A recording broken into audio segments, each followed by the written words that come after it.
Mangga, Bun Lukman. Oke. Waktu dan tempat. Selamat sore, Bapak, Ibu sekalian, juga saudara-saudara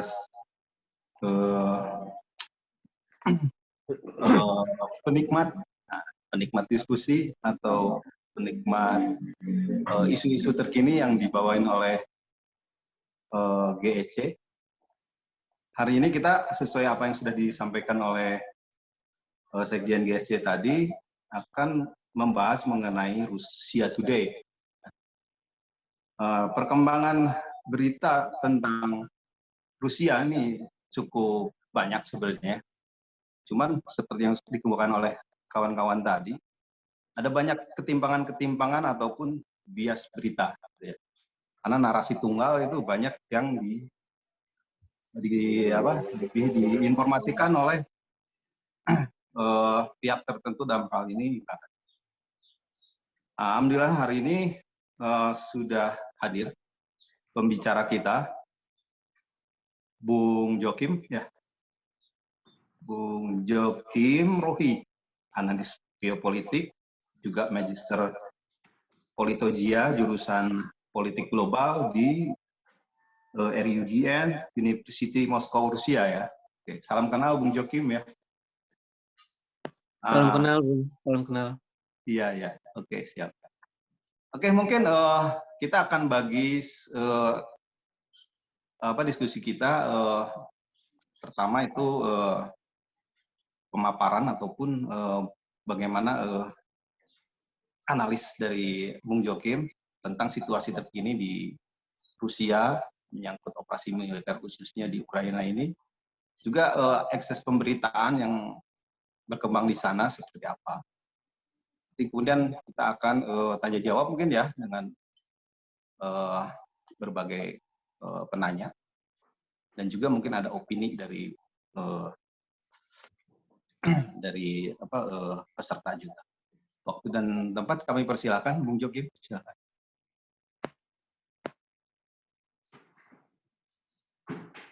Selamat sore teman-teman semua di Nusantara yang saya kangenin.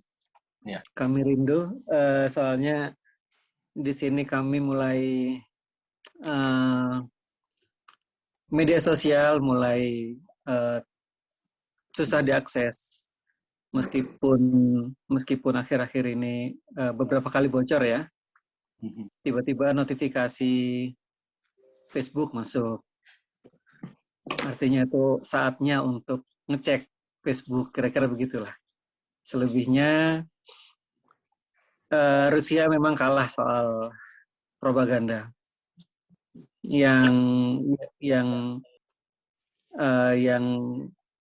Tapi yang saya bisa nikmati bahwa ada fakta yang saya temukan di Indonesia, setidaknya netizen Indonesia lebih condong ke Rusia. Meskipun sebenarnya ya perang itu sama-sama menyengsarakan lah. Tapi ini cara Rusia bertahan. Dalam beberapa kali diskusi saya ditanya apakah saya berbicara seperti ini karena saya studi di sini. Itu seorang dosen yang tanya. Saya jawab, mau saya studi di Afrika, di Latin Amerika, mau dimanapun, selama datanya sama, selama tanggalnya sama, selama nama-nama orang yang terlibat sama, maka opini saya akan tetap. Tidak mungkin hanya karena saya sekolah di sini lalu data-data itu kemudian berubah semua. Jikapun orang yang bertanya itu, Pak dosen itu, saya sekolah di Ukraina, mungkin malah lebih buruk situasinya. Kita tahu bahwa rasisme begitu terlihat di sana, terutama pengungsi yang kulit berwarna. Saya yakin ibu bapak semua sudah aware dengan itu. termasuk bagaimana media Barat menunjukkan itu dengan liputan, dengan kata-kata, termasuk dengan tendangan bak reporter ya. Kira-kira itulah. Jadi kalau saya misalnya saat ini studi di Ukraina, mungkin saya akan jadi salah satu korban. Dan itu apakah akan mengubah pendapat saya? Sekali lagi, pendapat saya itu sangat ditentukan oleh data yang saya terima, tanggal-tanggal itu semualah. Nggak mungkin berubah cuman karena saya sekolah di mana gitu. Nah, oke, izinkan saya untuk menyampaikan situasi terkini di Rusia. Memang secara keamanan teman-teman pasti tertarik isu ini, bahwa setiap kali saya ditanya soal bagaimana keadaan di sana, keamanan baik, kecuali 5 hari lalu ketika perusahaan Clearview menawarkan dan sudah mulai dipakai. Saya mengutip ini Lee Wolosky, dia former an advisor to Clearview and former diplomat under US Presidents Barack Obama and Joe Biden. Jadi ini teknologi yang dipakai untuk mengidentifikasi wajah, terutama untuk mengenali tentara-tentara Rusia yang oleh pihak Ukraine diyakini berbaur dengan sipil gitu. Nah, kemudian yang saya tadi bilang, di metro di sini mulai banyak provosnya polisi dengan K9, dengan lengkap dengan anjing pengendus gitu, yang situasi yang baru yang belum pernah ada sebelumnya. Dan setelah ya Ukraine pakai Clearview itu, wali kota Sobyanin, wali kota Moskow, salah satunya setelah Putin menandatangani bahwa udah nggak ada lagi pandemi, Sobyanin menetapkan 2 hal. Satu, bagi orang yang baru masuk ke Rusia, registrasi itu cuma tertulis, sekarang ada fingerprints. Yang kedua adalah sudah boleh untuk nggak pakai masker lagi. Apakah itu pure alasan kesehatan? Saya pikir enggak, karena tiap hari ada update pandemi terutama di Moskow dan Saint Peter. Jadi ini hanya dugaan ya. Kalau wali kota Moskow bilang bahwa pandemi sudah berakhir, orang bebas, nggak harus pakai masker lagi. Tapi menurut saya ya ini bagian dari perang, termasuk ini orang tanggal 17, kalau teman-teman tahu Platit Litsom itu ada bahasa Inggrisnya face pay. Jadi sekarang kita masuk metro itu yang biasanya tap kartu, sekarang bisa pakai identifikasi wajah. Jadi kira-kira perangnya begitulah. Perang teknologi juga untuk mengidentifikasi. Jangan-jangan banyak juga dari mereka yang masuk ke sini. Yang jelas pada bulan Oktober saya dan istri diundang pada jamuan makan siang, cuman berdelapan ya, yang sama FBI itu. Iya.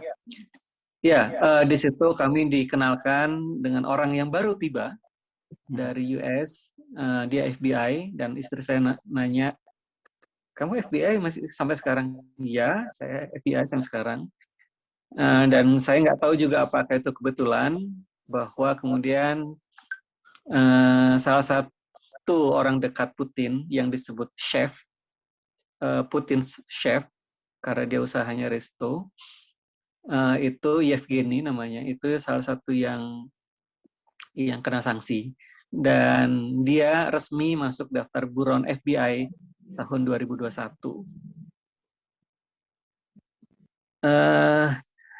Apalagi jadi ada FBI di sini, dan kok ya yang salah satu yang kena sanksi itu adalah orang dekat Putin yang masuk daftar buron FBI. FBI itu saya yakin ibu bapak semuanya paham bahwa dia nggak punya wilayah yurisdiksi, wilayah kerjanya harusnya nggak di sini. Tapi ya buktinya saya ketemu dengan orangnya secara langsung, in person, pada jamuan makan siang itu. Itu ya. Di luar itu kita akan bicara soal misalnya sanksi ini jadi satu yang paling berat karena belum pernah ada. Ya, kami di sini di Rusia menduga bahwa ini bukan sesuatu yang tiba-tiba, tapi ini adalah sesuatu yang dirancang, harusnya agak panjang. Apakah itu berkaitan dengan Cold Response 2022, latihan NATO untuk menghadapi cuaca dingin di Norwegia yang berlangsung. Itu kan diumumkannya sejak 8 bulan lalu. Jadi NATO memang sudah mengagendakan Cold Response, latihan besar yang tidak hanya melibatkan NATO, tapi juga ada non-NATO, seperti Finland, Swedia. Jadi dugaan kami bahwa ini memang, jadi kalau ibarat main catur, Rusia ini pemain catur hitam yang merespon langkah-langkah pemain catur putih yang memang kelabakan. Jadi itu tadi misalnya Ukraine pakai Clearview, terus di sini meskipun masih pandemi dan angka-angka itu masih terus di publish harian, tapi dibilang sudah boleh bebas nggak pakai masker, itu sesuatu yang agak aneh gitu ya. Jadi dalam hal ini Rusia jelas dalam pihak yang selalu merespon, bukan yang berinisiatif, kira-kira begitu. Nah, balik lagi ke Cold Response 2022 NATO itu memang didesain untuk latihan musim dingin. Termasuk desain terhadap sanksi, itu belum pernah ada. Sanksi yang sejauh ini, misalnya olahraga, sampai apa, kalau Mbak Dina pernah bilang itu sampai kucing pun nggak boleh ikut berkontestasi, itu kan luar biasa. Tapi kenapa bisa sekompak itu, serapi itu? Konflik ada di mana-mana. Tapi kenapa untuk kali ini itu semuanya jadi kompak, jadi rapi banget. Bahkan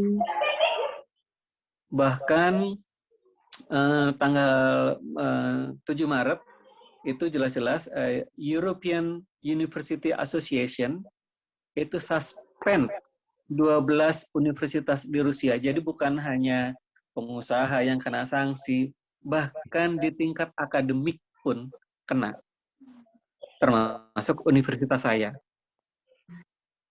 Jadi ini segala hal ini, olahraga yang nggak pernah tiba-tiba sekarang kejadian, universitas yang sebelumnya dulu-dulu nggak pernah sekarang kejadian, semuanya kena. Jadi ini sesuatu yang kalau sanksinya model yang dulu-dulu, ya orang survive masih. Memang survive, dan itu terbukti.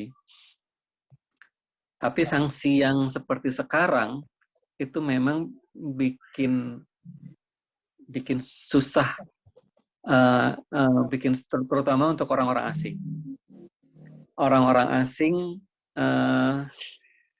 pertama nggak bisa tarik uang dari negara asal, kecuali orang-orang Cina yang pakai UnionPay. Kedua,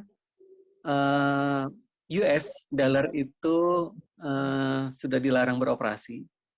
Karena itu, ini hari kelima rubel menguat. Yang sebelumnya anjlok berapa poin ya? Titik terendah itu 129.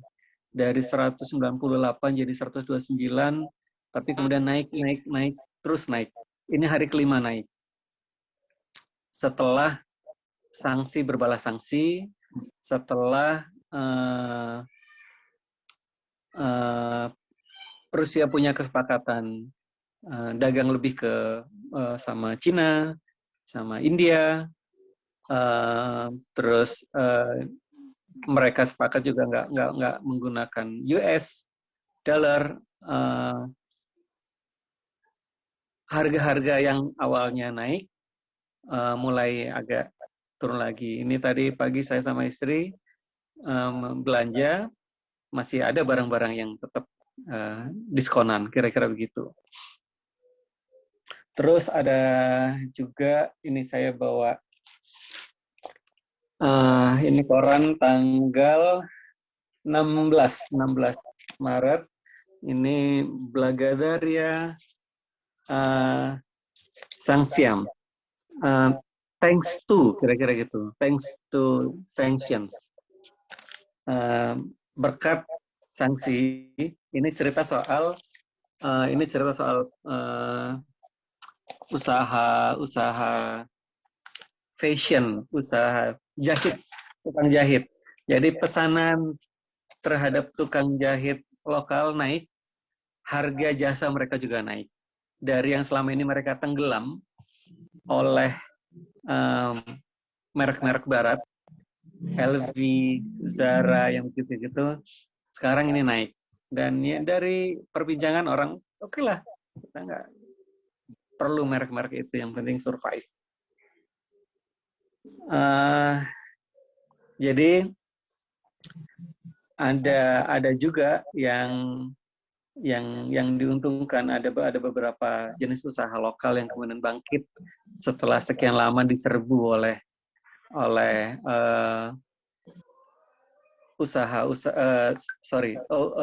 oleh branded gitu ya, barang-barang branded dari Barat dan US. Itu salah satu nilai positif. Ya meskipun tetap berat ya, terutama bagi misalnya embassy itu kan dari negara masing-masing. Saya nggak tahu persisnya sih. Cuman saya yakin karena KBRI kita juga kan nariknya dolar.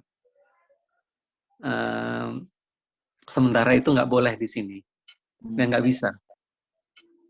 Dan soal operasional, dana operasional lembaga-lembaga asing itu memang situasinya semakin sulit, nggak bisa bergerak, kira-kira begitulah. Harus berhemat, harus betul-betul berhemat karena kita nggak tahu bagaimana untuk bisa mencairkan, mendapatkan dana yang sebenarnya ada ya. Jadi sanksi belum pernah dirasakan sampai sedemikian rupa oleh pihak Rusia, dan ini memang berat. Orang-orang lokal pun merasakan, meskipun tetap ada sisi positifnya. Hanya saja semua orang berharap situasi segera mereda. Apalagi setelah tanggal berapa kemarin itu tanggal 15. Jadi kan perkara ini kan begini. Saya sedikit mengulang diskusi yang sebelum ya. Perkara ini kan begini. Betul, Ada aneh ibu ngilang nih ngono. Untuk ada profilnya aneh ibu itu lo. Lani. Saudara Yodi mohon di unmute dulu ya. Tidak ngono. Oke. Iya, oke, saya sedikit mengulang bahwa Lanjut, begini. silakan.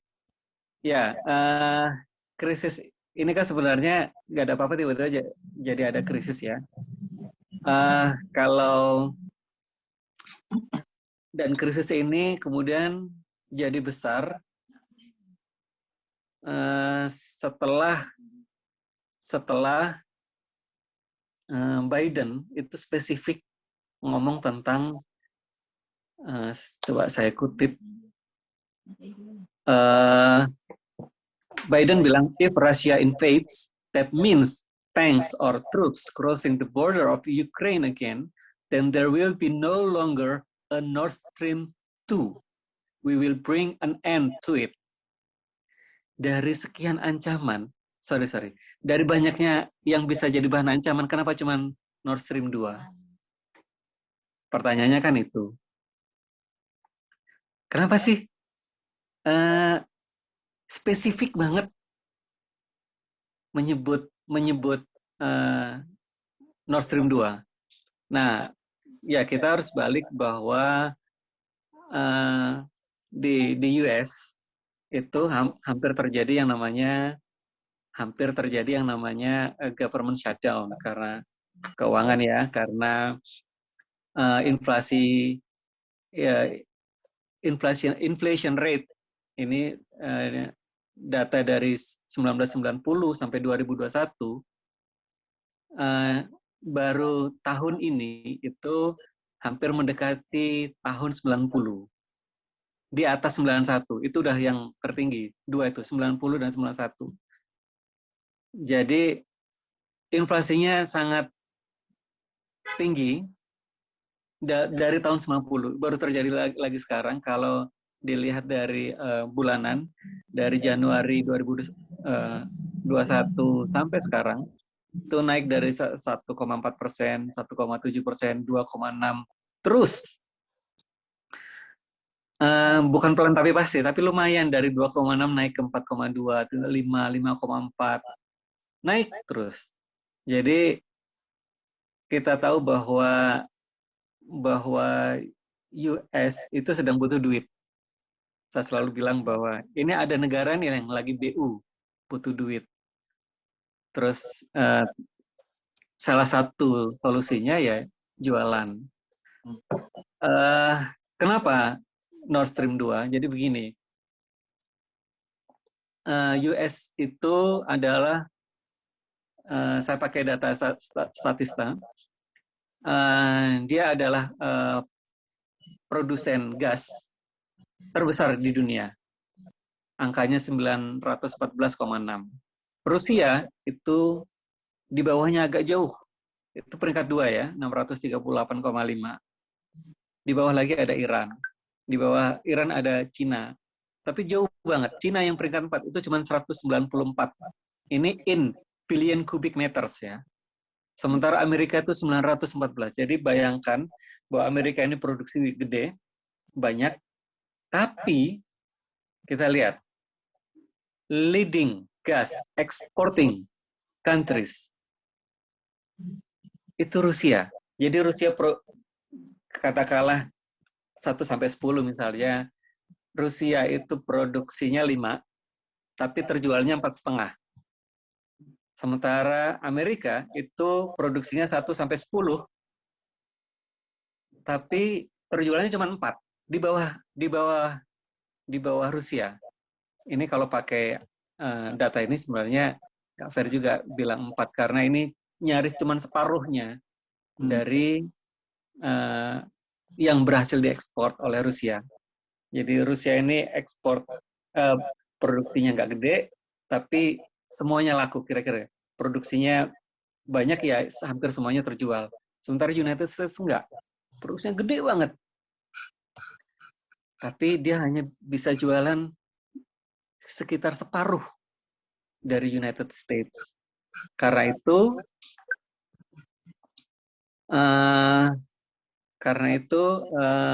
apa namanya? Karena itulah dia menyasar target spesifik, yaitu Nord Stream 2. Dan dengan itu, dia juga dua negara yang pertama dikontak, Qatar dan Jepang. Dan Jepang, ini saya mengutip Menteri Koichi Hagiuda, dia bilang, we have decided to respond the request from the United States for sending LNG to Europe. Qatar itu menghasilkan produksinya sendiri. Tapi dari mana sumber LNG Jepang? Pemain terbesarnya Australia. Naik dari tahun ke tahun dan sekarang stabil di angka 39%. Tapi ada Rusia 8%. Nah, ini jatah yang mau diambil oleh United States.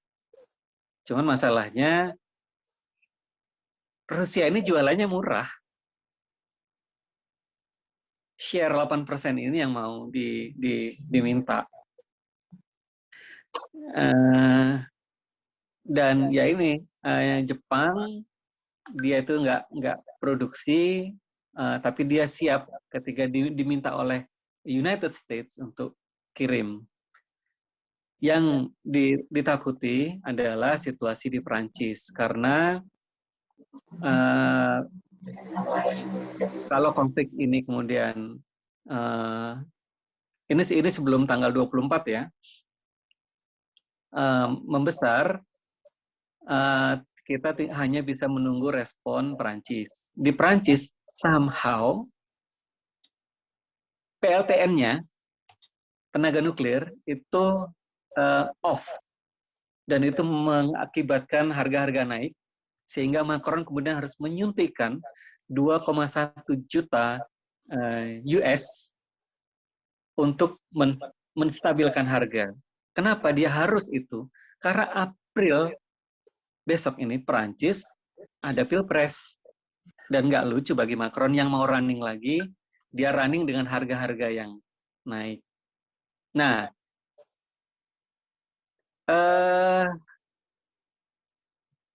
US itu mencoba mempersuasi Perancis untuk membuka port LNG di Dunkirk. So far, saya cukup bergembira bahwa Perancis yang lagi butuh uang ini pun, BU lagi butuh uang ini, itu nggak membuka. Kalau Perancis membuka, dan kapal dari Qatar, dari US, termasuk Norway, UK, dan Jepang masuk, berarti situasi semakin matang untuk bertempur. Tapi so far Perancis meskipun memberi sanksi, tapi menolak untuk membuka portnya. Jadi orang masih tergantung pada pada gas dari Rusia, kira-kira begitu.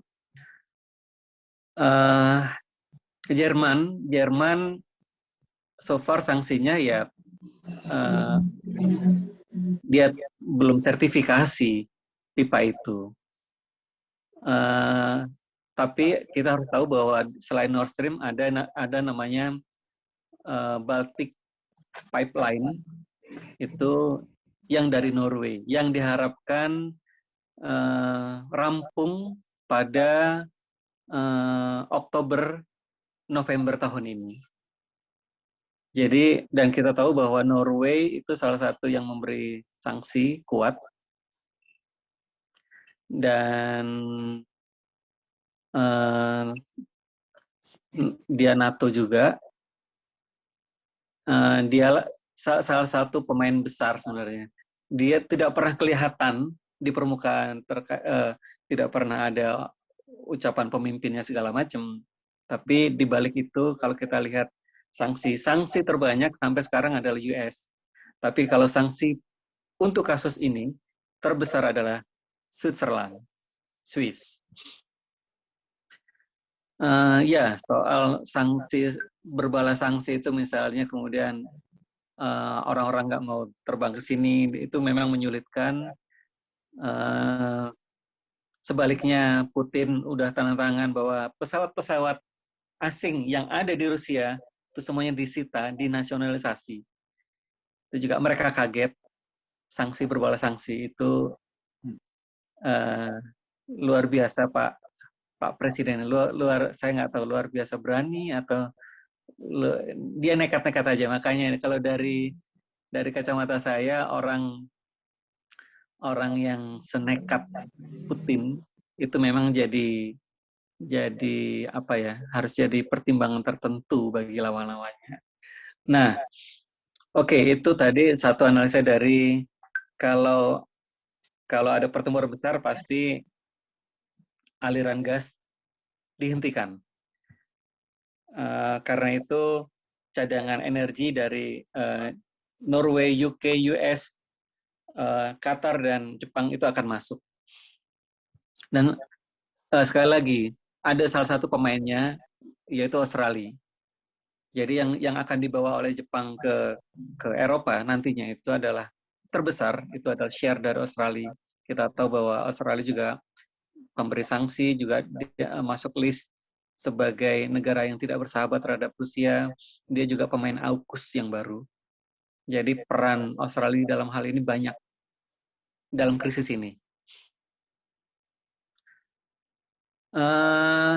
Ya, itu pertama dari energi. Kedua, ya orang-orang di sini juga berharap bahwa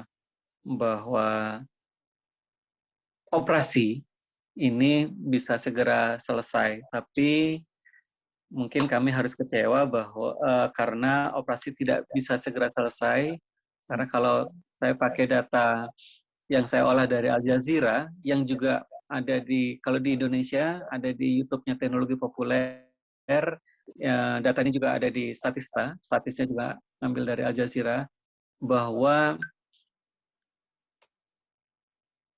basar senjata, di mana ada konflik, di situ orang butuh. Kayak seperti tadi yang saya sebut, tiba-tiba ada Clearview, dan Zelensky sendiri bilang, nggak ada yang gratis. Ini semua beli. Dan kalau dari data yang ada pada saya ini, yang sebenarnya eksplisit itu sebagai loan itu baru Kanada. Cuman kemudian muncul di kemudian hari pernyataan Zelensky bahwa itu nggak gratis. Oke, saya bacakan beberapa bahwa Amerika Serikat mengirimkan setelah mengirimkan 1 billion, kemudian mengirimkan 350 juta US, dan itu militer, ada 2 bantuan ya, militer dan kemanusiaan. Kemudian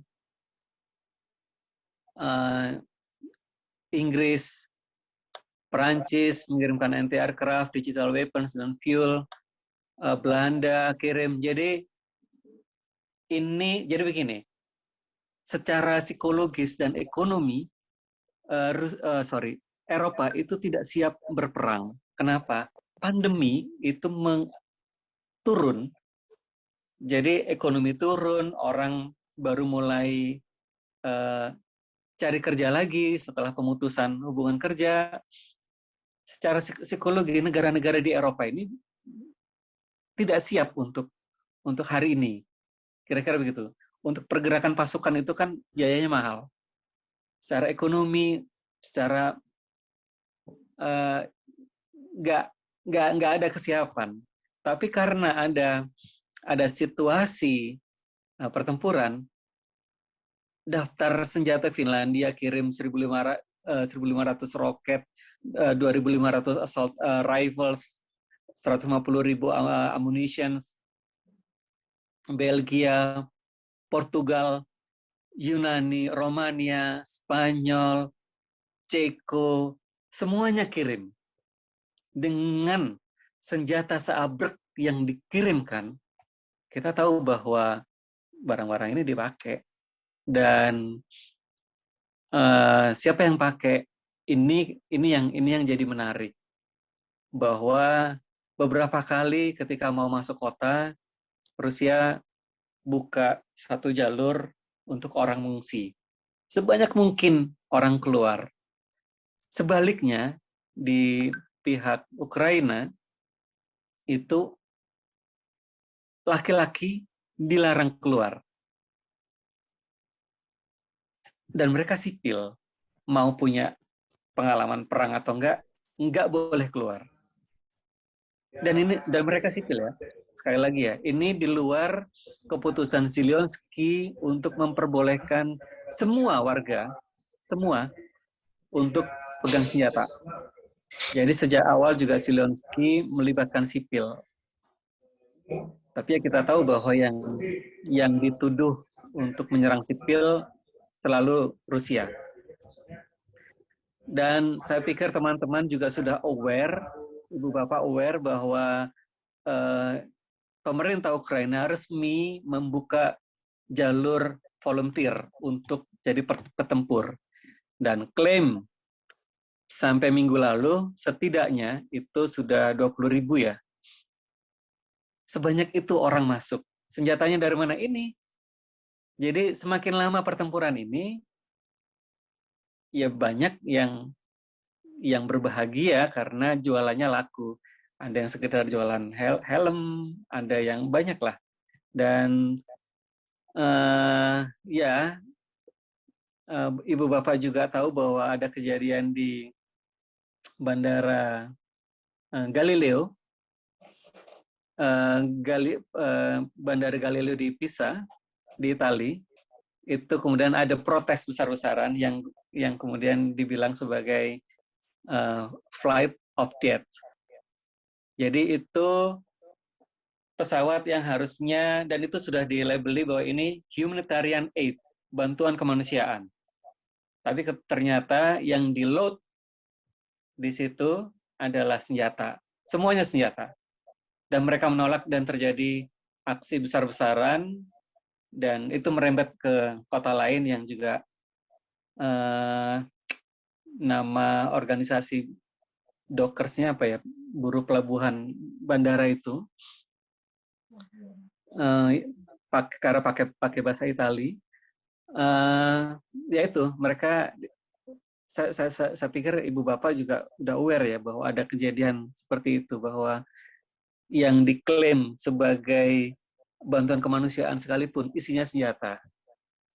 Dan itu beritanya ada di mana-mana. Itu yang bikin hari ini nggak selesai-selesai. Ya, Rusia nggak mau itu. Tapi kan para pedagang ini kan mau karena ini laku. Dan Ukraine resmi membuka jalur. Makanya bagi Rusia ini kan bukan war ya. Ini kan operasi militer, karena itu serangannya spesifik. Beberapa wilayah memang dilewati begitu saja, terutama karena nggak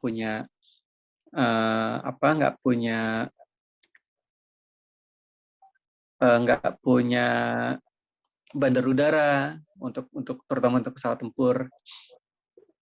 Beberapa kota memang dilewati karena ini operasi militer, ini bukan war. Cuman kalau ini berlarut-larut, saya begini, ada beberapa hari penting, dan salah satu hari yang terpenting di Rusia itu namanya Dzień Pobedy atau Hari Kemenangan. Itu nyaris seminggu berturut-turut disiapkan, mulai dari kalau sebelum acaranya itu, latihan gladi bersihnya segala macam. Itu kalau Ibu Bapak lihat video yang kemudian kalau Ibu Bapak lihat video Putin pidato soal URA, itu pada momen Jin Pabedi atau Hari Kemenangan. Kita tahu bahwa hari itu 9 Maret itu rombongan 9 Mei rombongan yang dari Berlin yang menaklukkan Nazi itu balik. Itu hari kemenangan, itu hari sangat penting, hari sangat sakral, di salah satu yang terpenting. Nah, dugaan di sini, jadi hari operasi militer pertama itu adalah tanggal 24 Februari. Tanggal 23-nya itu hari libur. Hari libur yang disebut sebagai Hari Membela Tanah Air. Tanggal 24 jam 6 pagi terjadi proses operasi militer dengan alasan membela tanah air. Saya menduga bahwa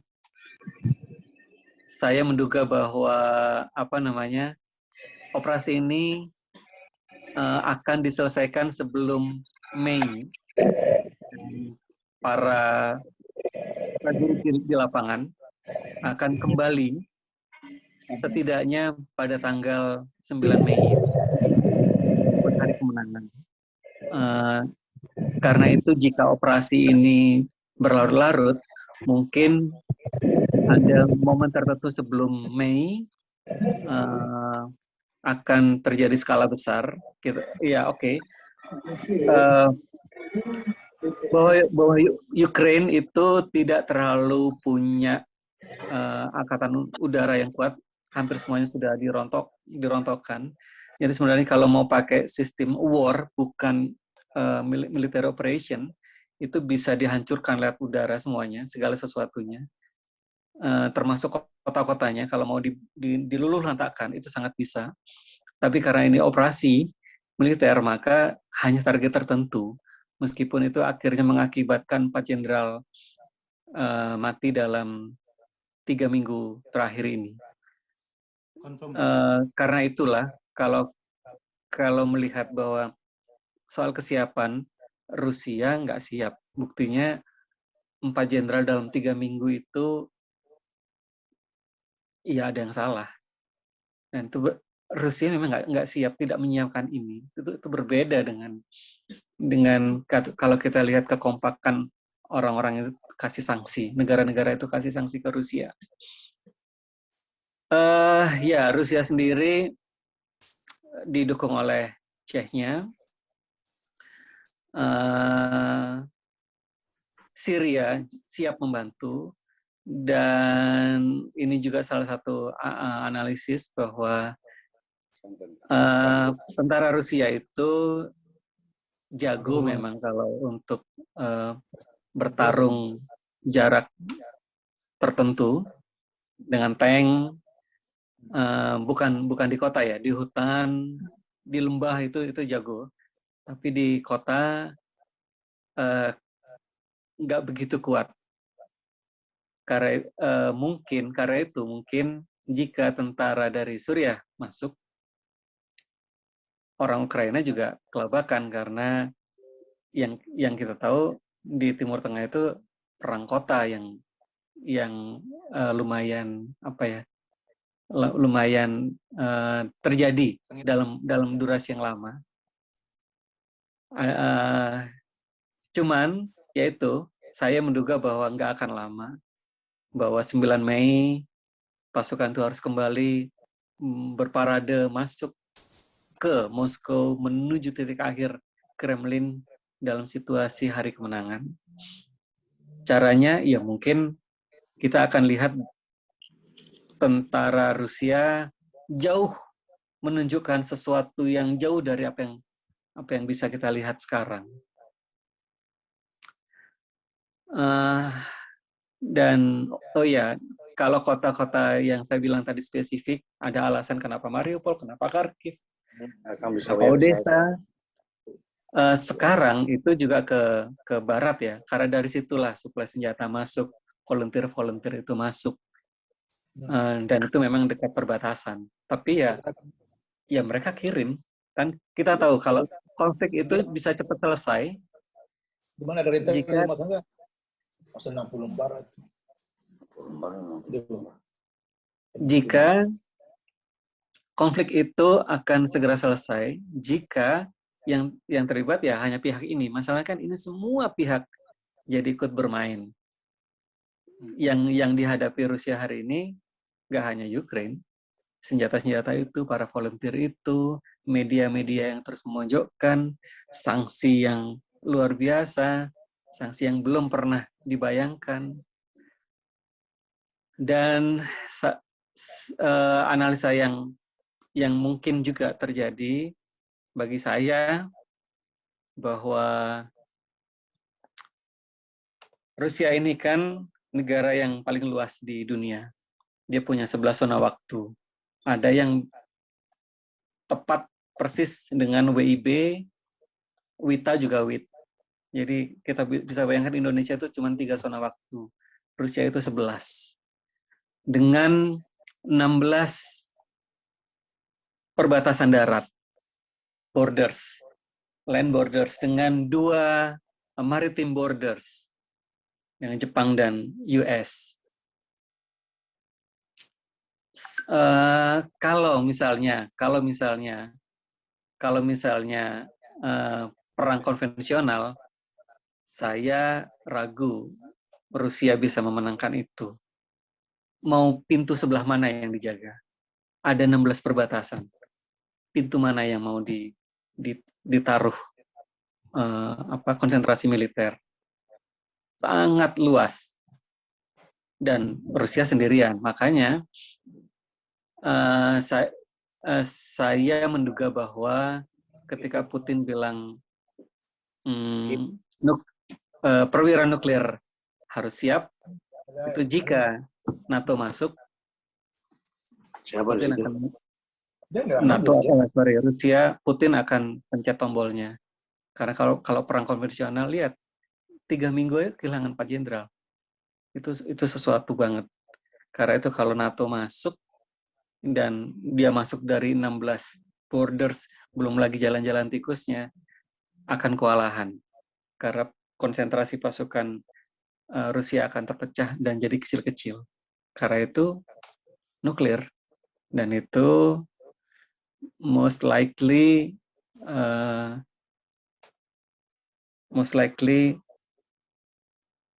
negara-negara seperti Jerman, Italia, negara-negara yang sejahtera, Perancis, di barat sana, itu nggak mau.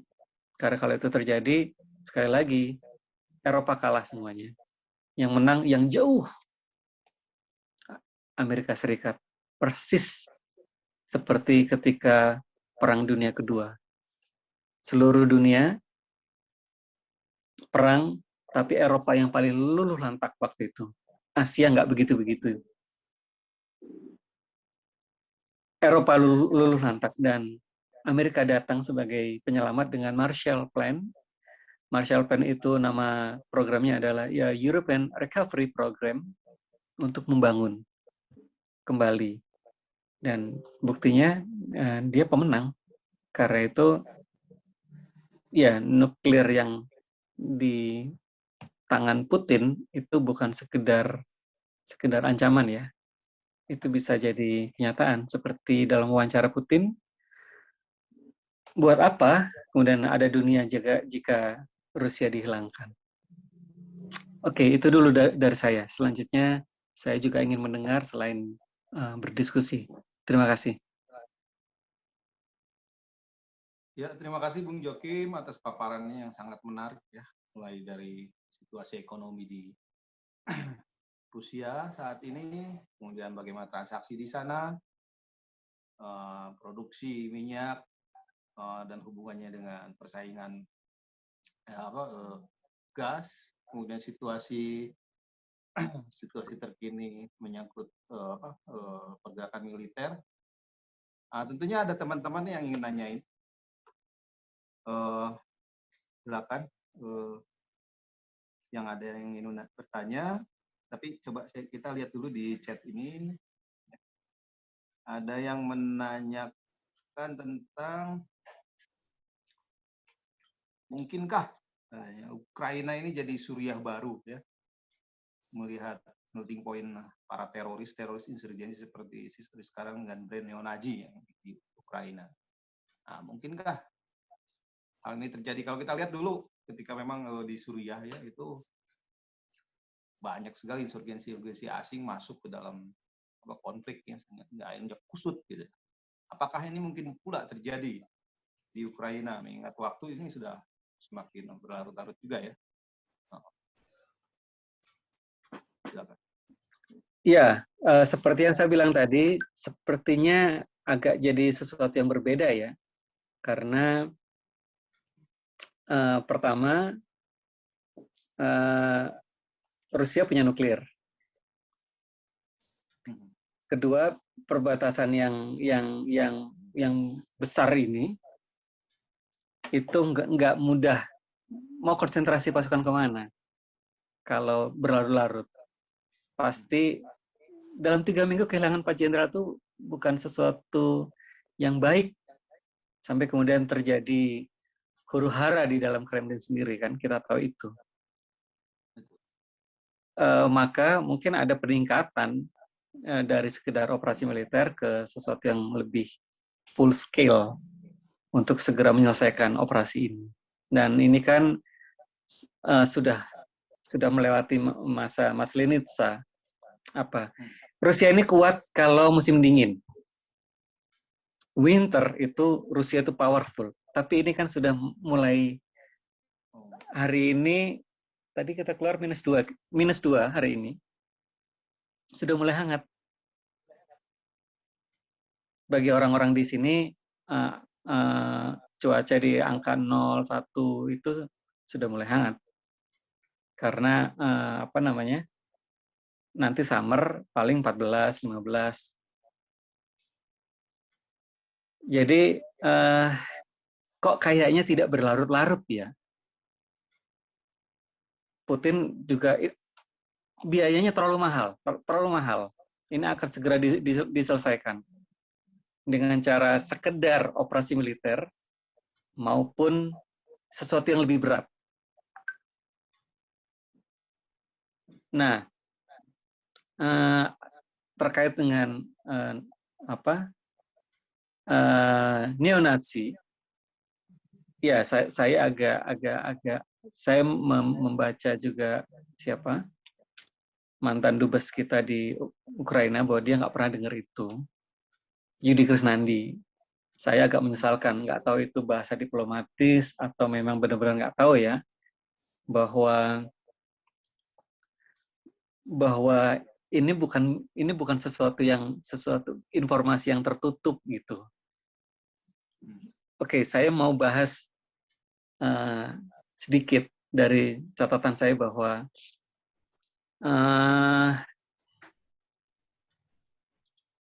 di Oktober 2019, 40 members of the US Congress led by Representative Max Rose signed a letter unsuccessfully calling for the United States Department to design it as of jelas-jelas as a foreign terrorist organization atau FTO. Ini ada di Al Jazeera 1 Maret 2022. Jadi soal neonazi segala macam ini bahkan dibahas di parlemen di Amerika sana. Saya ngambil juga dari Jacobin tanggal 15 Januari. The United States was one of just 2 countries, the other being Ukraine, to vote against UN draft resolution combating glorification of Nazism, neo-Nazism, and other practices, bla bla bla.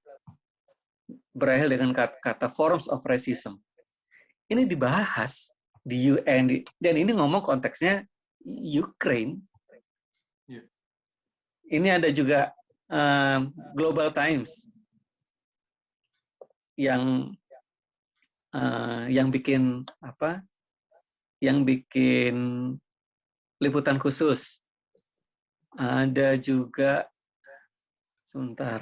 Ada juga from the report 2016 published by Office of the United Nations High Commissioner for Human Rights. Ini ngomong soal OHCHR ini recalls that parties to the conflict have obligation to take all feasible measures to protect population under their control from the effects of hostilities. Ini ngomongin soal batalion Dnipro 1 dan 2. Dan laporannya juga ada 2 file di sini, PDF. Laporan yang terakhir itu berlogo British Embassy, Kiev. Ini bukan satu yang baru. Jadi, makanya begini, saya selalu menjelaskan bahwa Rusia dan Ukraina itu satu bangsa besar. Di kontinen ini hanya ada 2 bangsa, satu Slavik Timur, 2 Slavik Selatan. Slavik Timur itu yang kemudian jadi Rusia, Ukraina, Belarusia. Lainnya Kroasia, segala macam itu Slavik Selatan. Ini satu bangsa yang besar. Kalau mau ditarik konfliknya dari mana sih? Dari zaman dulu? Enggak juga. Paling kuat menemukan konflik ini sejak 2013. Sejak CIA masuk, mendanai dan melatih. Itu clear. Jadi, di Rusia banyak orang Ukraina. Lyudmila Vorobieva yang sekarang jadi dubes Rusia di Jakarta, lahir besar di Kiev. Begitu juga Direktur Pusat Kebudayaan Rusia yang kemarin diganti, yang di Jakarta juga, Vitali Glin. Orang di Rusia banyak orang Ukraina, sama itu menjelaskan kenapa ada orang-orang protes. Saudaranya banyak di sana. Ini satu bangsa yang besar. Lalu kemudian kenapa ada hal begini? Ditariknya nggak bisa jauh ke dulu kala. Karena sejatinya 2 bangsa ini nggak punya konflik yang gede-gede amat. Kecuali kita menariknya ketika CIA masuk.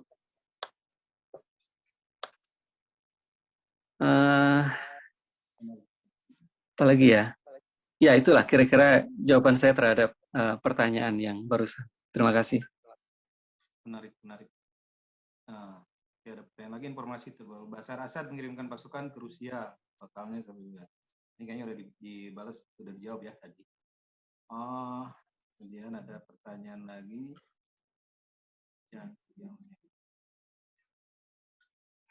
Kenapa Pak Israel saat ini masih berhubungan dekat dengan Ukraina dan Rusia? Sekalipun pemerintahan sendiri sudah ambil langkah untuk mengkondem Moskow. Gimana nih?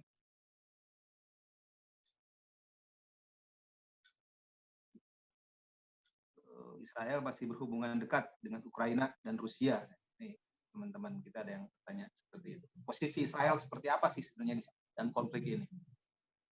Ya, jadi Israel itu punya hubungan dagang juga, tidak hanya dengan Rusia dan tidak hanya dengan Ukraina, tapi juga dengan Rusia. Karena itu kita lihat bahwa Israel itu menolak mengirimkan Iron Dome ke Ukraine, meskipun itu sebenarnya bisa jadi duit itu barang kan. Ketika Zelensky itu atas permintaan US ya. Ketika Zelensky juga resmi minta, Israel tetap nggak mau. Bahkan Israel itu ada di 1 dari 4 negara yang menawarkan diri untuk jadi peace broker.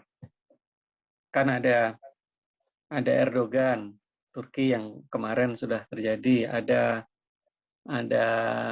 Naftali Bennett, PM-nya Israel, ada Prince Mohammed bin Zayed dari Uni Emirat Arab, dan juga ada Narendra Modi dari India. Ada 4 negara yang menawarkan. Jadi kenapa Israel begitu? Crimea, dari titik Crimea, kan Rusia ini punya beberapa titik untuk ini ya, untuk meluncurkan misil, tidak semua, karena misil rudal Rusia baik yang nuklir maupun non nuklir itu kan cuman dari kendaraan, 2 dari kapal selam, 3 yang ground base, yang silo itu. Nah, dari titik Crimea itu nyampe Tel Aviv. Dan kalau situasi seperti ini berlanjut dan sangat merugikan Rusia, sehingga Rusia harus bertindak keras, termasuk kepada dunia, itu yang untuk menggugurkan kekuatan Amerika, ya dengan menggugurkan Israel. Tel Aviv itu yang salah satu. Kita harus tahu bahwa Tel Aviv, Israel selain Perancis itu punya nuklir. Jadi Israel nggak berani-berani banget gitu kira-kira.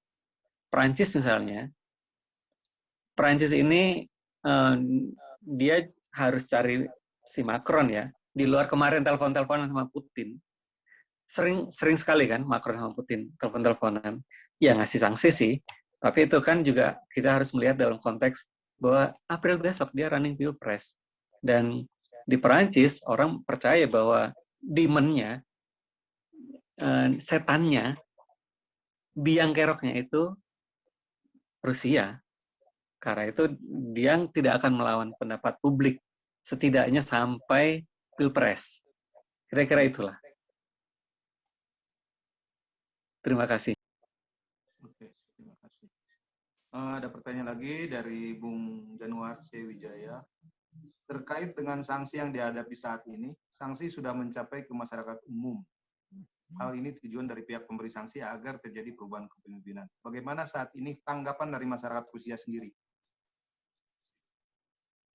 Ya, kami juga melihat ini ya, karena jadi begini, di sini pasca Navalny tidak ada gerakan yang kuat, oposisi yang kuat untuk menggerakkan. Karena itu kemudian aksi hanya digelar pada hari Minggu jam 11 waktu Moskow, kalau di Moskow namanya Sunday Protest. Jadi setiap hari Minggu itu selalu ada aksi. Itu tidak ada larangan eksplisit itu nggak ada. Cuman nanti ada ancaman buat mereka yang ditangkap. Yang ditangkap kan nggak seluruh peserta aksi. Itu 1 akan ditahan, 2 akan didenda paling tinggi 1,5 juta rubel. Boleh aksi boleh, tapi ya itu kalau sampai ada sesuatu sampai Anda ditangkap, ya itu dendanya sampai segitu. Kondisi di masyarakat ini kan harus dipantau. Apakah aksi-aksi ini membesar? Ya, akan membesar jika sektor usaha ini kemudian pada tutup. Nah, yang pertama tutup itu adalah McDonald's. Ketika sanksi diberitakan, yang pertama tutup itu McDonald's. Itu sampai 62.000 karyawan dirumahkan. Di bawahnya jomplang banget, itu PepsiCo, itu 20.000. Baru kemudian di bawah-bawahnya. Cuman kalau ngelihat di mana KFC, di mana Burger King, enggak, mereka nggak tutup. Karena itu, McDonald's berhenti di angka itu. Dan berita pagi ini ya, itu McDonald's akan buka lagi. Ini profit. 62.000 karyawan yang dirumahkan oleh McDonald's itu statusnya tidak dipecat. Jadi mereka tetap dapat gaji. Kira-kira kayak cuti dalam tanggungan, kira-kira itulah ya. Jadi Anda menutup usaha Anda, berarti itu menutup peluang pendapatan, tapi Anda harus tetap keluarin duit untuk tetap menggaji karyawan. Itu ya buat sektor usaha itu nggak bagus. Apalagi jika McDonald's tutup, para pesaingnya nggak ikutan tutup. McDonald's berhenti kok. Dia berjanji berita pagi ini akan buka lagi. Mungkin bilang enak aja, cuman saya. Kayak kami mau pesan McD, nggak, dia sudah menghilangkan jasa dostavka, delivery. Akhirnya orang berpindah.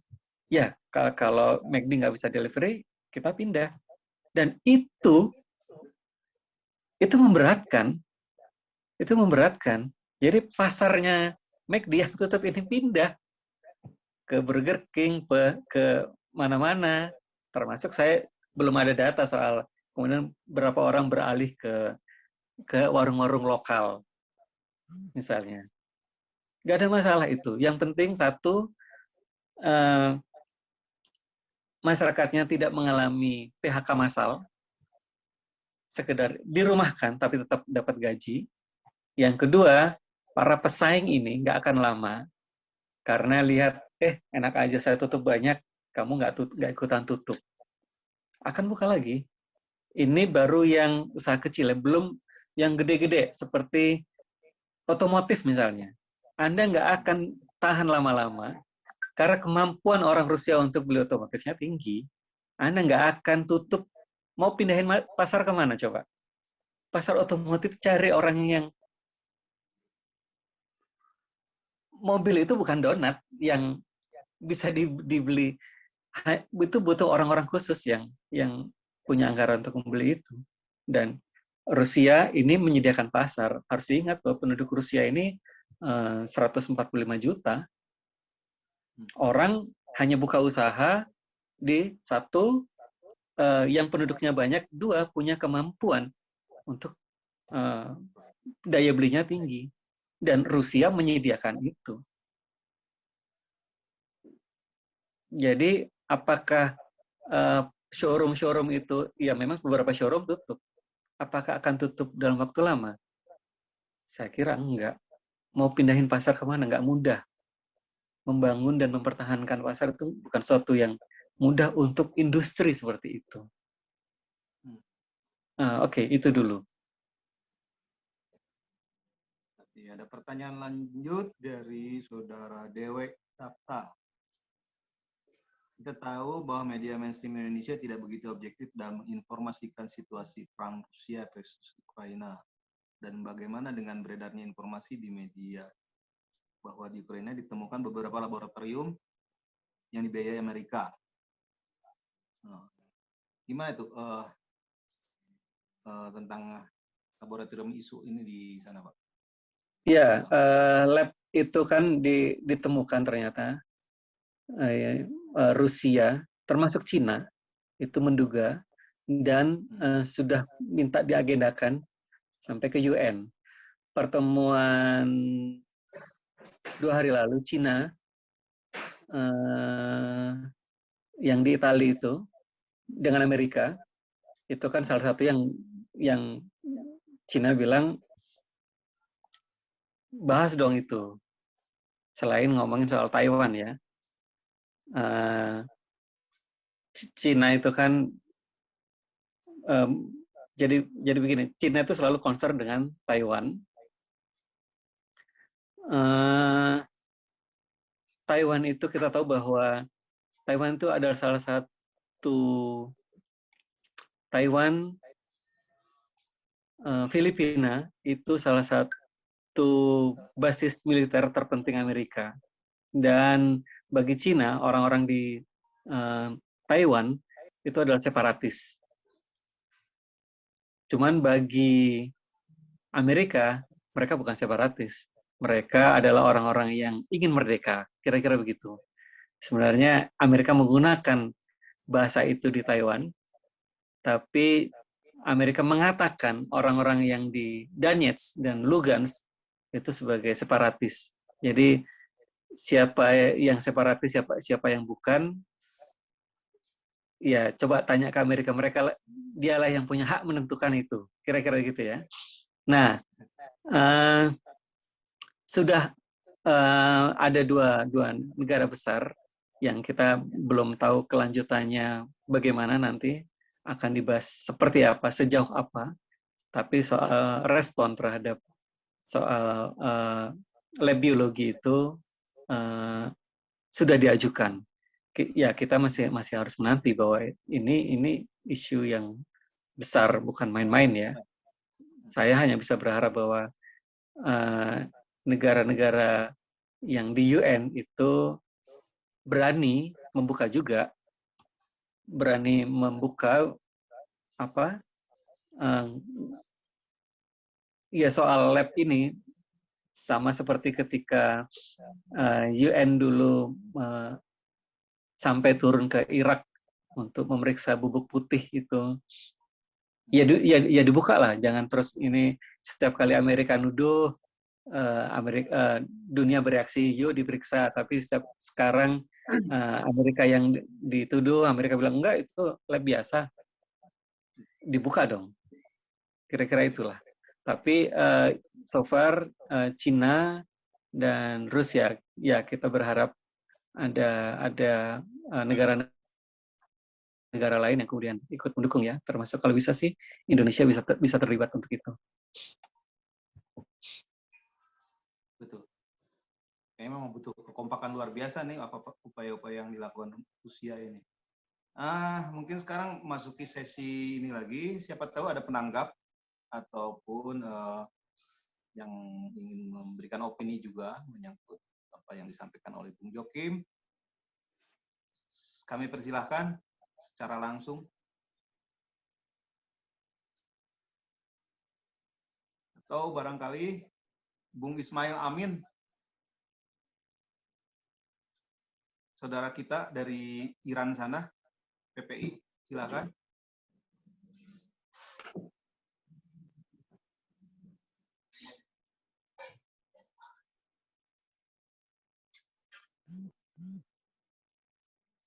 Oke, sambil menunggu ada tanggapan, seberapa besar potensi Rusia menekan tombol aktif senjata nuklir nih, Bu? Kalau Mr. Putin sudah bicara seperti kemarin ini kan, itu luar biasa tuh getarannya itu. Ya, peluang itu tetap ada ya. Seberapa besar saya agak susah mengkalkulasi. Saya cuma berpikir bahwa Putin akan meningkatkan operasi militer ini ke fase 3 atau bahkan fase 4. Jadi full scale gitu. Untuk memberi pelajaran terhadap US dan NATO, juga sekaligus untuk menundukkan Ukraina.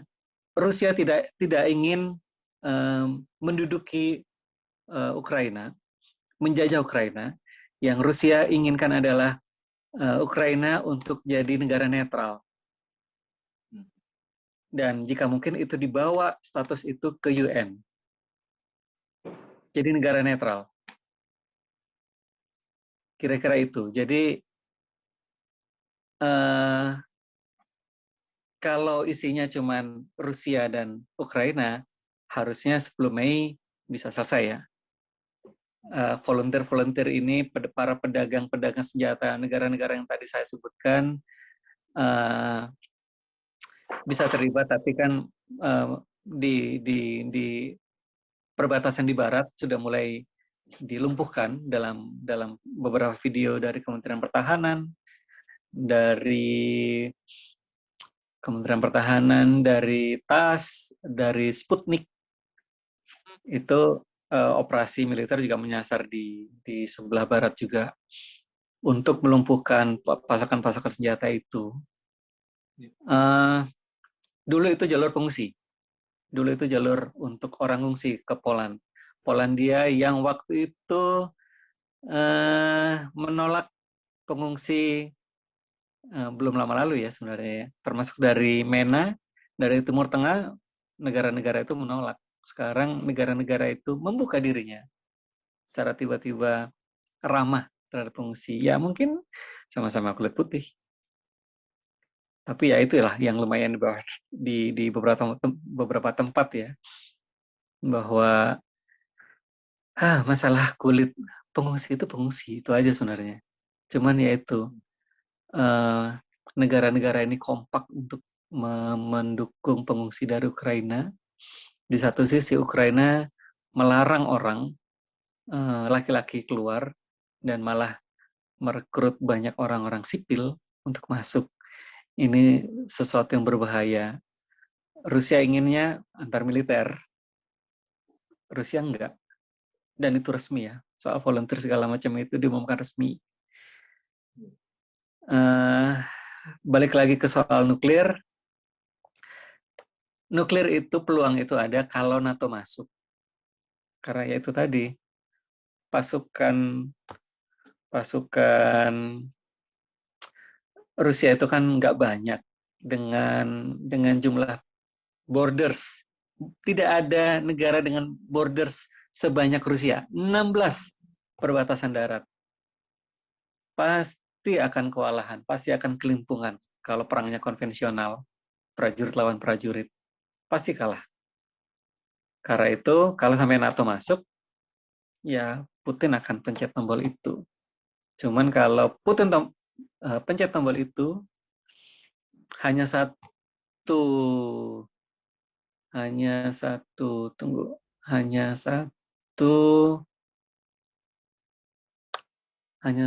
misil.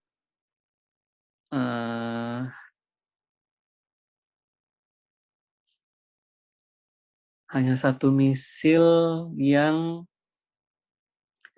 SS-18 yang dijuluki Satan, itu yang statusnya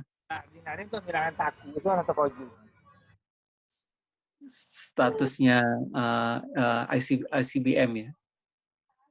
ICBM itu intercontinental ballistic missile.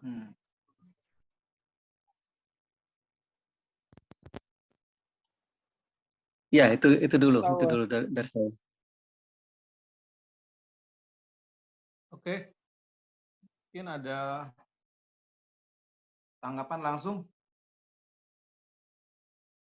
Saudara-saudara, jika ada yang ingin disampaikan, opini, silakan. Selamat sore, Mas Lukman. Oke. Saya mau boleh menyampaikan pendapat. Mau nanya sebenarnya sih. Silakan. Nah, Bung Joachim, salam kenal. Boleh tahu nggak apa signifikansi simbol Z dalam tentara militer di Ukraina itu? Terima kasih. Simbol Z, Bung Joachim. Ya, simbol Z itu kalau orang di sini itu bilangnya ZA atau ZA itu pro gitu ya, atau dukung. Makanya di sini ZA Putina, ZA Rusia, ZA dukung Putin, setuju dengan itu. Jadi di sini Anda setuju atau menolak itu bilangnya ZA atau protif. Protif itu against, ZA itu agree, kira-kira begitu. Itu di sini ya. Tapi kalau mengambil dari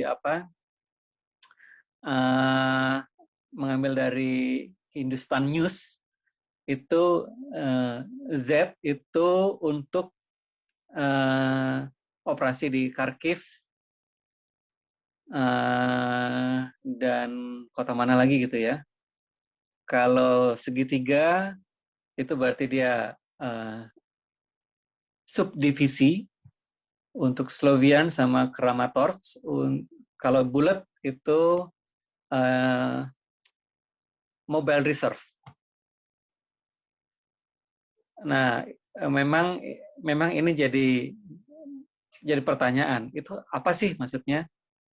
Ya, belum benar-benar tahu ya, belum benar-benar firm karena tidak ada pernyataan yang firm juga. Karena Kementerian Pertahanan itu kalau mengeluarkan ini justru logonya V. Padahal di sini tidak ada huruf V. Jadi ya untuk sementara kalau kita pakai dua rujukan, za itu artinya saya mendukung, saya pro, saya setuju, atau yaitu bahwa itu untuk menandakan lokasi tertentu. Gitu.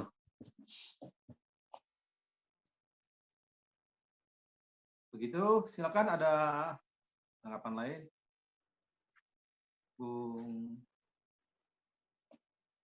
Bung Sekjen, ada opini silakan. Tadi ada yang raise hand tuh si Sidik misalnya.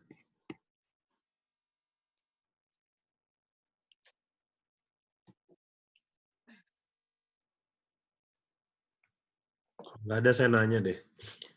Bung Joakim, kalau di Rusia itu perkembangan teknologinya khusus di teknologi informasi itu seperti apa ya?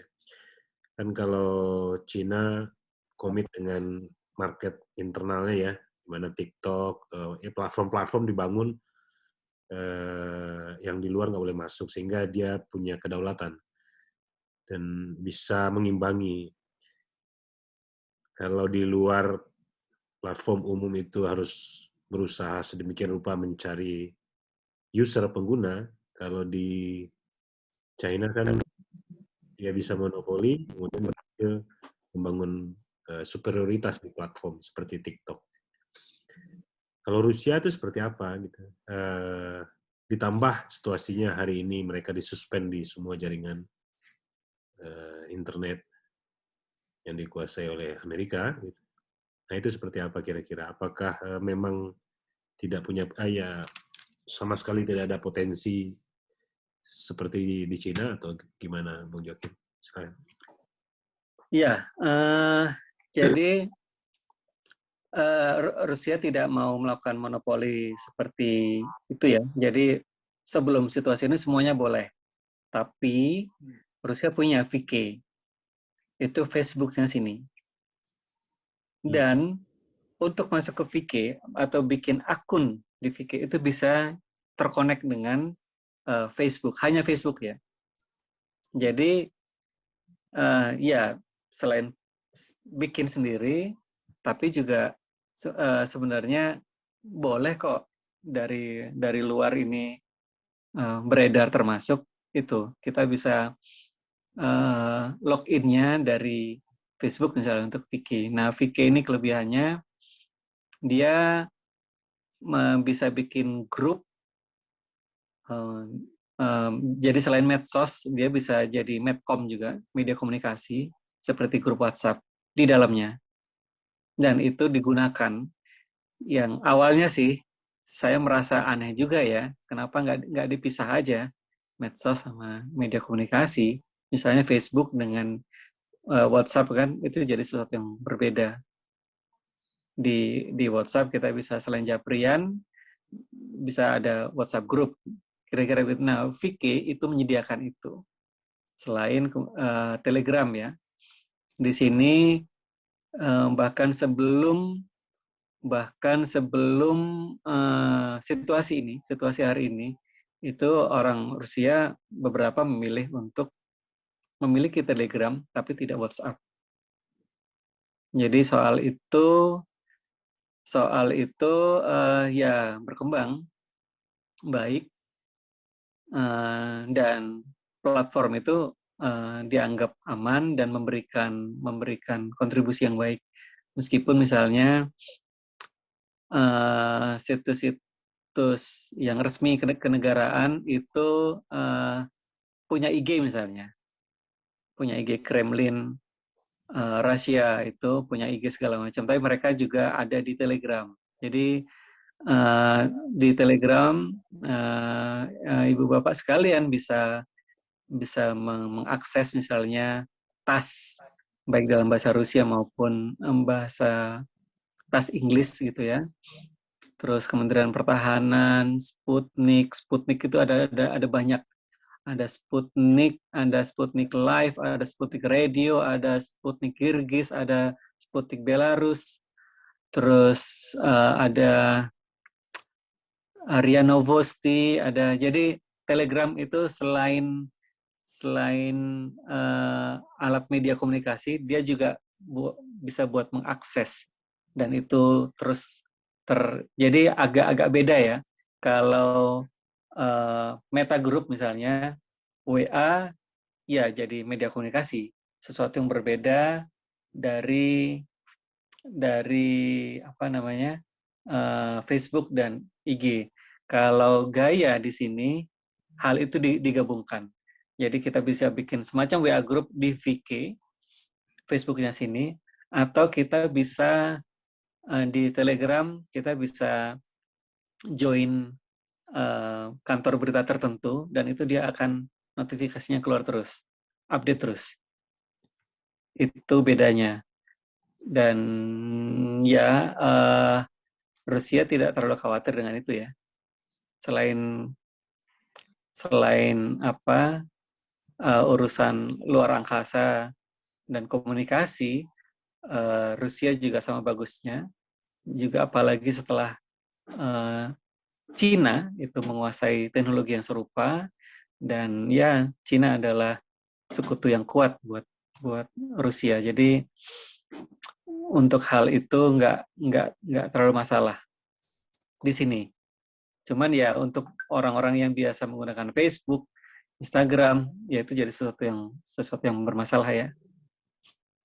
Oh ya, satu lagi. Beberapa orang mencoba pakai VPN, tapi ya itu dihajar juga. Jadi kemampuan mendeteksinya sepertinya cepat. Karena saya sendiri alami, saya pakai VPN untuk buka Instagram. Kemudian dapat peringatan. Cuman saya nggak sempat saya screenshot bahwa dapat peringatan bahwa Anda seharusnya tidak membuka platform ini. Itu saya pakai VPN ya, tapi itu terdetek juga. Kira-kira begitulah. Oke, pertanyaan kedua, Bung Joakim. Peristiwa ini seberapa besar sebenarnya menumbuhkan nasionalisme di Rusia dari masyarakat? Atau Ya, ya, pertanyaan menarik. Karena dari 3 survei terakhir itu, jadi kalau tahun lalu itu tingkat kepercayaan publik terhadap Putin dan pemerintah juga itu turun sampai titik paling rendah. Karena itu orang memboikot semuanya. Karena itu Navalny bisa jadi oposisi yang kuat. Sampai kemudian misalnya program-program vaksin itu banyak orang muda yang menolak melakukan. Itu sebagai bentuk perlawanan terhadap pemerintah. Mereka nggak percaya dengan program-program pemerintah, meskipun akhirnya tidak ada kewajiban untuk itu ya. Pemerintah tidak berani mewajibkan orang untuk itu. Nah, dalam situasi hari-hari ini itu 3 survei dari salah satu yang lembaga paling kritis, itu angkanya ada 60 sekian, ada sampai 70 sekian % mendukung operasi militer hari ini. Dan bahkan untuk misalnya ada satu anak teman yang orang Ukraine, saya pernah bilang bahwa di gereja saya itu banyak orang Ukraina. Itu dia bilang dia bertentangan, bapak ibunya setuju dengan operasi militer ini, dia enggak. Tapi harus catatan bahwa dia itu American banget, dan dia tenggelam dalam American Dreams. Dia tenggelam dalam American Dreams semuanya. Mimpinya termasuk nanti suatu saat dia bisa hijrah dan bekerja di sana. Bahwa American Dreams dalam pemuda di sini itu ada. Itu ya kalau Anda mau menyangkut pautkan dengan budaya KFC, McD, ya itu nyambung. Selain bahwa memang banyak saudara-saudara mereka, orang-orang Ukraina di Ukraina begitu ya, mereka nggak mau jatuh korban. Oke, kalau gitu sejauh mana sebenarnya Rusia punya skema jangka panjang jika diisolasi seperti Iran misalkan, atau diisolasi seperti Venezuela ya. Walaupun tentu kapasitas bertahannya masing-masing negara beda-beda, tapi apakah Rusia sesungguhnya punya punya basis yang siap untuk meladeni pertarungan ini jangka panjang secara ekonomi ataupun secara secara keseluruhan intinya seperti Iran, Venezuela, Korea Utara, apakah mungkin Rusia akan berada pada koridor seperti itu nanti ke depan jangka panjang? Ya, mungkin agak berbeda karena Korea Utara nggak dilarang tampil di event-event olahraga ya. Rusia ini kan resmi. Sampai soal PlayStation juga pemain Rusia dihilangkan. Belum pernah ada situasi seperti ini. Iya, Jadi makanya agak susah menjawab kalau jangka panjang bagaimana. Saya rasa untuk yang per hari ini aja, Rusia kelimpungan. Meskipun kemudian ya itu sanksi berbalas sanksi ternyata hasilnya positif. Terus usaha-usaha kecil ditumbuhkan ternyata positif. Untuk jangka panjangnya, bagaimana kemudian hari-hari ini kan sudah ada kesepakatan dengan India untuk Cina meningkatkan perdagangan tanpa menggunakan US dollar sebagai patokan dan tanpa menggunakan itu sebagai alat tukar di antara mereka. Apakah ini akan baik sampai jangka panjang kayak seperti yang dialami Kuba atau yang lain? Saya belum bisa menjawab itu. Tapi ya ini pertanyaan besar ya sebenarnya. Kalau jangka panjang apa yang terjadi? Saya menduga sih nggak akan panjang-panjang amat ya. Karena saya percaya bahwa tanggal 9 Mei itu pasukan harus kembali masuk ke kota Moskow dalam parade kemenangan. Karena itu salah satu hari sucinya Rusia. Jadi mungkin operasi ini akan yang kalau kemarin lebih banyak pasukan darat, mungkin ke depan akan lebih banyak pasukan udara, dan kalau udah itu ya Kiev diluluhlantakkan. Itu akan jadi sesuatu yang total. Jangka panjang pertanyaan yang sulit itu, Bu. Ini sesuatu yang baru. Sampai urusan akademik pun di-ban. Setidak-tidaknya kita punya tanggal lah 9 Mei ya, sebagai skala psikologis untuk mengukur perkembangan. Iya, karena itu tadi, dimulainya tanggal 23 itu hari libur nasional yang namanya hari mempertahankan tanah air. Tanggal 24 atas nama mempertahankan tanah air itu masuk ke wilayah Ukraina. Dugaan saya dimulai dari tanggal ini, diakhiri pada tanggal ini. Oke. Itu secara heroik bisa diterima, kira-kira begitulah. Iya. Boleh sedikit saya ada. Silakan, ada yang angkat tangan tuh, siapa tuh? Oh, silakan. Sedikit aja. Jadi gini, saya ngelihat presiden sebelum Biden adalah Trump. Nah, kita tahu bagaimana hubungan Trump dengan Putin pada saat itu. Bahkan dalam hal pemberitaan di dunia barat, khususnya di stasiun televisi yang utama selain Fox News, menyebutkan bahwa Rusia bermain sangat cantik di sini dalam hal, katakanlah, membuat propaganda sehingga kemudian pro dengan masyarakat, sebagian pro dengan Trump, yang tadinya misalnya bagian dari Obama, bagian dari Demokrat malah mendukung Trump.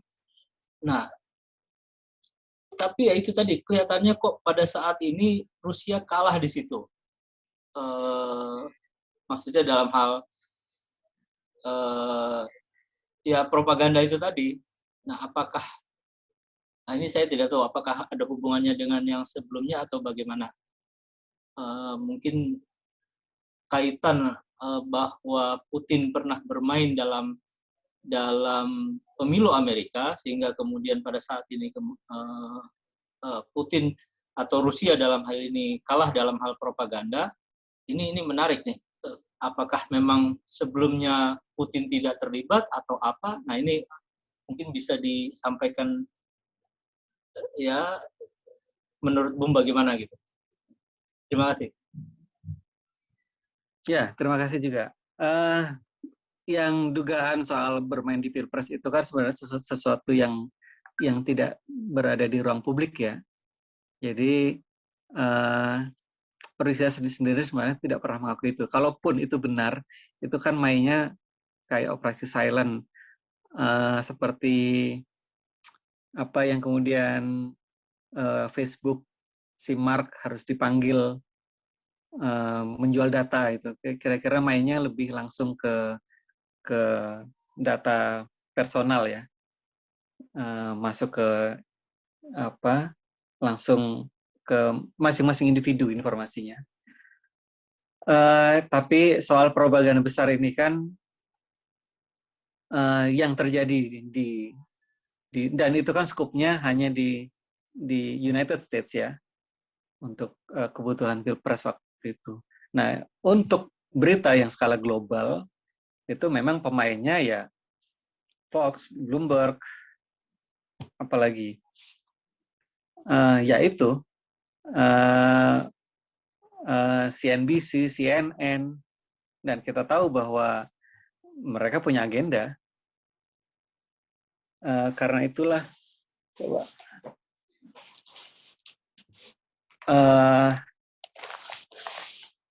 karena itulah misalnya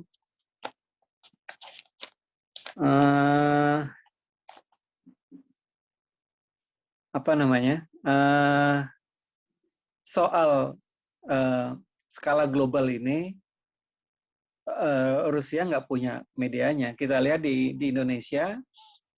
Di Indonesia itu media-media itu mengutip media Barat, seperti dilaporkan, dikutip dari Reuters, dilaporkan The Sun, hampir selalu begitu.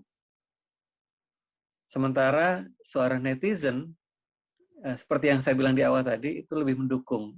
Jadi mungkin kalau urusan japri ke personal, situasinya berbeda dengan pemberitaan media mainstream. Media mainstream, siapa yang mengalahkan itu? Mau nggak misalnya media-media mainstream di Indonesia untuk tidak menggunakan media-media Barat itu sebagai acuannya? Yang kita bisa tahu bahwa media-media Barat itu ada perwakilannya di Indonesia, ada CNBC, ada CNBC Indonesia, CNN, ada CNN Indonesia. Tidak seperti yang lainnya. Ya, kira-kira begitulah. Itu perbedaannya. Terima kasih.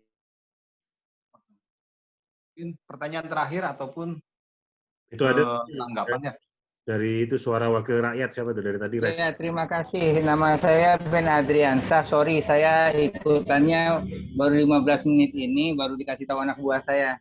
Oke, nggak apa-apa, tapi pertanyaan saya sama Bapak Joaquim Rohinho, susah banget bacanya.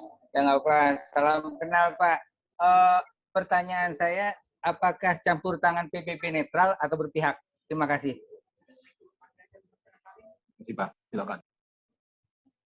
Jadi, apakah PBB netral atau tidak dalam konflik ini? Silakan. PBB itu ya kita berharap selalu netral, tapi soal miss itu kan banyak ya. Jangankan jauh-jauh, di Timor Leste juga miss. Di mana lagi?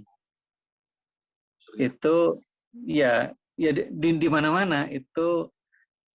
Irak misalnya, apa kekuatan UN, PBB dalam mencegah itu? Atau ketika Yugoslavia dibombardir itu kan tanpa otorisasi dari UN Security Council, apa yang bisa dilakukan? Nggak ada. Nggak ada. Dia nggak punya kekuatan, dan ya jangan lupa bahwa Saya setuju, Pak. Setuju. PBB tidak ada kekuatan. Setuju, Pak. Itu kata kuncinya. Makasih, Pak. sama-sama. Terima kasih Bapak Wakil Rakyat. Terima kasih, Pak Lukman. Makasih. Terima kasih banyak. Oke, kita masih ada waktu 5 menit lagi atau apakah masih dimanfaatkan? Penanya terakhir lah, silakan. Bung Januar. Siapa? Sudah tadi. Ya. Mungkin ada lagi, silakan yang ingin menanggapi sebelum waktu kita tutup.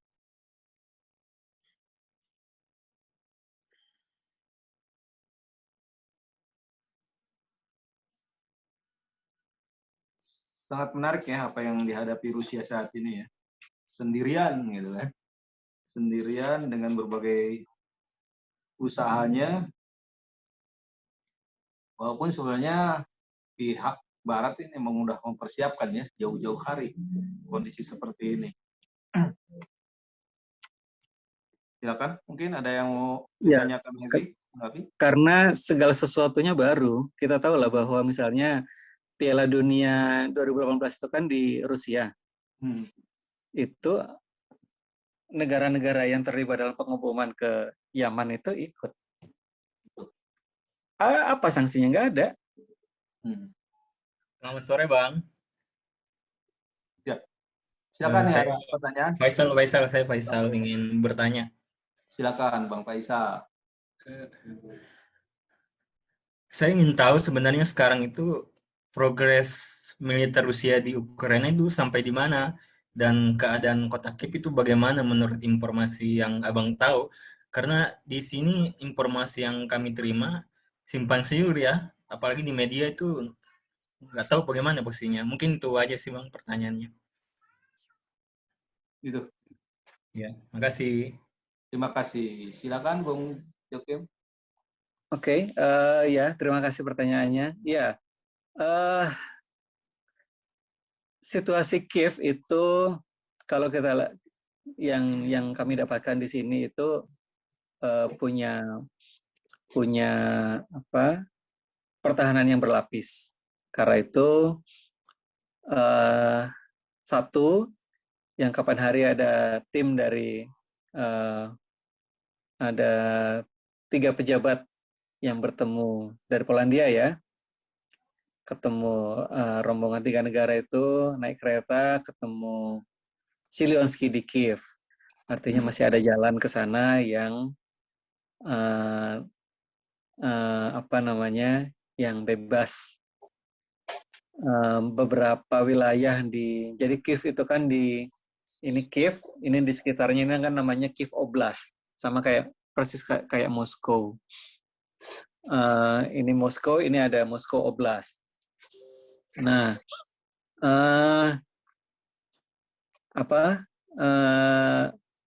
pertahanan berlapis itu masih susah dikuasai oleh pihak Rusia dengan pasukan darat. Kalau situasinya stuck begini, dan ya itu benar bahwa Rusia minta bantuan dari Cina untuk logistik pasukan. Pasukan itu kan mau segagah apapun, kalau lapar dan kedinginan itu masalah, moralnya langsung turun. Dan Rusia minta bantuan itu ke Cina. Ya, jadi jangan berpikir bahwa orang perang itu bisa dalam kondisi lapar, nggak boleh. Harus kondisi badannya harus fit juga. Nggak boleh kedinginan, juga nggak boleh kelaparan.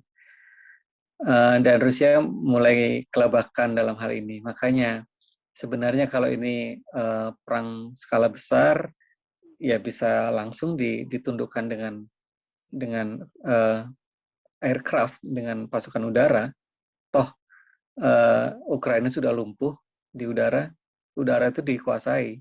Tapi kenapa Rusia tidak melakukan itu? Ya, kalau melakukan itu berarti sudah bumi hangus, kira-kira itulah. Untuk sementara ini masih operasi militer yang tujuannya menangkap Zelensky. Dari tuntutan yang Zelensky untuk berjanji netral sampai kemudian tuntutan meluas seperti yang dibilang Putin karena Ukraina mengulur-ngulur waktu perundingan. Jadi taruh itu di konstitusi dari yang sebelumnya nggak ada. Jadi taruh itu di konstitusi, kata bahwa tidak akan netral, nggak akan bergabung dengan fakta militer manapun. Ya itu. Jadi Kiev masih kuat secara pasukan darat. Pasukan Rusia ada di luar Kiev, juga di Kiev Oblast. Saya nggak tahu, mungkin sistem pertahanan kota-kota di Ukraina itu sama persis kayak di Moskow atau tidak. Yang jelas begini, Moskow itu pertama itu punya shelter. Shelter yang pertama itu adalah metro, kereta bawah tanah.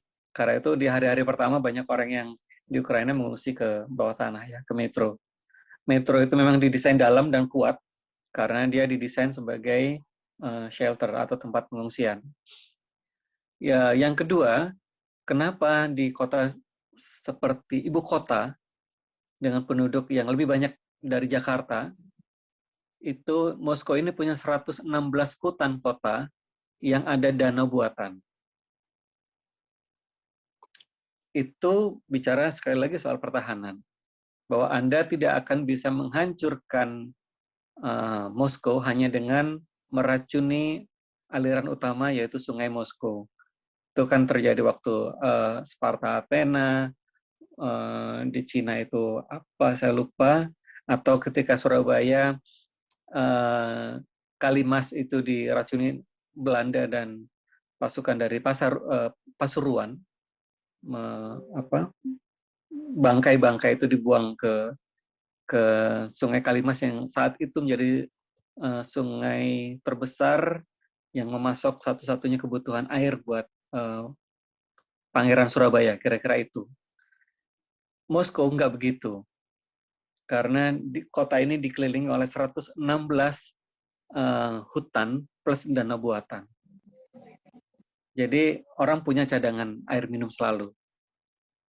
Dan jadi konsep bunker itu clear, konsep air minum di sekitar kita, di setiap sekian blok itu clear, plus yang ketiga adalah daca. Daca, semua orang perkotaan itu punya daca. Daca itu wilayah yang jauh dari kota, di pedesaan, tempat orang menumbuhkan pangannya sendiri.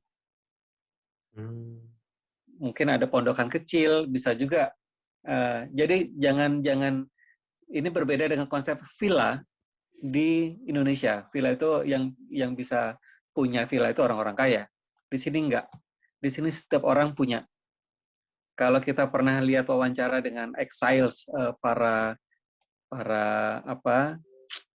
exiles itu apa?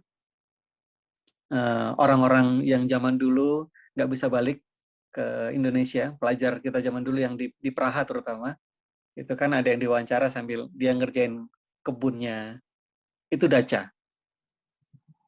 Jadi semua orang punya daca. Jadi kalau toko-toko tutup, orang kembali ke daca masing-masing, mereka punya bahan pangan. Jadi itu konsep survive. Itu yang tidak ada di Eropa Barat.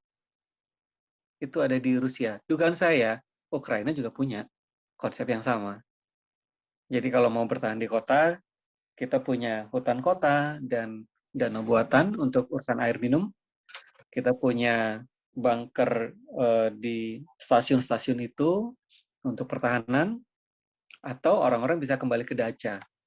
Toko-toko katakanlah tutup. orang bisa bertahan di sana dengan apa, lahan ada yang kecil, ada yang gede, rumahnya rumah pondokan dengan cerobong asap, ada yang pure cuman kebun gitu aja tanpa rumah, ada yang modelnya begitu. Tapi ya itu salah satu konsep survive ya. Saya tidak tahu persis yang di Ukraina seperti apa, tapi dugaan saya sama persis kayak di Rusia ini. Jadi orang bisa punya tempat survive di luar kota besar. Dan itu sekali lagi itu berkaitan dengan konsep perang. Kira-kira begitu.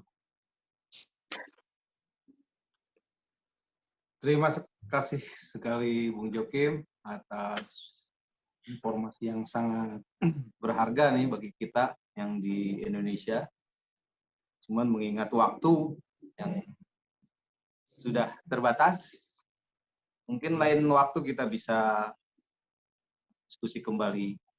Yang pasti informasi yang kita dapatkan hari ini sangat luar biasa ya. Mulai bagaimana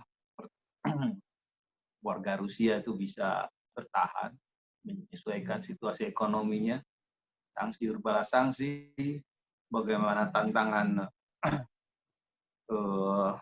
intervensi militer dari luar berupa insurgensi, juga kesulitan-kesulitan yang dihadapi Rusia dalam mengatasi konflik yang belum tentu dalam jangka panjang itu akan berhasil gitu. Tapi ternyata juga konflik ini memang masih berjalan dan memang akan kita lihat nanti bagaimana perkembangan selanjutnya seperti apa. Atas waktunya kami mengucapkan terima kasih banyak Bung Jokim. Sama-sama. Senang diundang di sini. Ya. Juga rekan-rekan semua yang sudah ikut hadir. Mudah-mudahan ini bukan yang terakhir atau bukan yang kedua lah, nanti ada selanjutnya kita ngobrol-ngobrol lagi karena perkembangan masih terus berjalan ya Bung ya. Sangat senang sekali informasinya. Sangat menarik sekali. Mungkin begitu ya kita tutup diskusinya. Terima kasih sekali lagi. Wassalamualaikum warahmatullahi wabarakatuh. Waalaikumsalam. Terima kasih semuanya. Terima kasih Bung Jokim. Terima kasih Bang. Mudah-mudahan teman-teman di Rusia sehat-sehat selalu. Amin. Tidak mendapatkan ekses yang negatif dari perang yang memberatkan. Dan tentu juga untuk kita semua di Indonesia ya. Iya. Saya tadi sebenarnya juga pengen dapat masukan sih. Iya. Boleh nanti di next diskusi kita bisa ini atau di grup bisa dilanjutkan. Siap.